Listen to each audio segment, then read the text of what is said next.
what we're doing is what's called target training with Draco. He's a 3-year-old Komodo dragon. And what basically Draco has learned, when he sees this tennis ball, he looks for it, touches his nose to it, and then he hears that click, and he gets a little meat reward. So the click is called a bridge. It's kind of the in-between from touching his nose to the tennis ball and then getting the meat reward. So the click says, okay, hey, I'm a good lizard. That means I've done the right thing. I know I'm going to get a piece of meat. And today we had some elk and bison meat donated to the zoo from the Safari Club. So he's getting some extra special treats that he normally doesn't get too often. So why do we do this type of training? How is it beneficial for a lizard to come over from anywhere we ask him to touch his nose to a tennis ball? Well, Draco's pretty small for a Komodo dragon right now. This is the largest lizard on planet Earth. So one day, Draco has the potential to get up to 10+ feet long, and he can weigh 2, maybe even 300 pounds. We don't know how big he's going to get. Regardless, when he's a full-grown adult, we're not going to be able to pick him up and carry him to a new area, or let's say we have to shift him on his exhibit.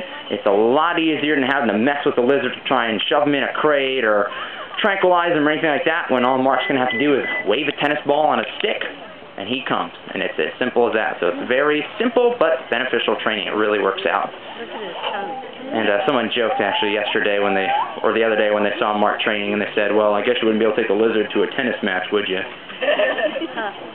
I guess the answer to that is no. Because not only are they get really big, they've got 60 very sharp teeth that are like steak knives in their mouth. They're actually now considered a venomous type of lizard. We only originally thought, when we were first starting to study lizards and their saliva, we noticed that Gila monsters and beaded lizards from the American Southwest and Mexico were venomous. Now we're starting to study more some small lizards like bearded dragons, things like that. And Komodo dragons here are in the monitor lizard family, and we're starting to discover actually all the monitor lizards are considered venomous animals.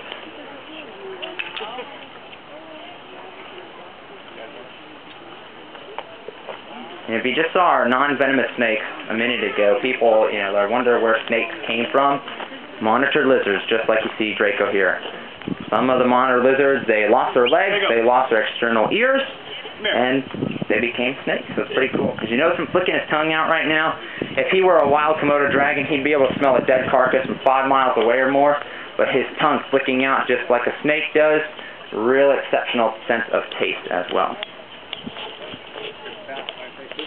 When they're younger, they're faster. The older they get, the heavier they get. They're not as fast, but they could still chase people down. And a lot of wildlife filmmakers, they do.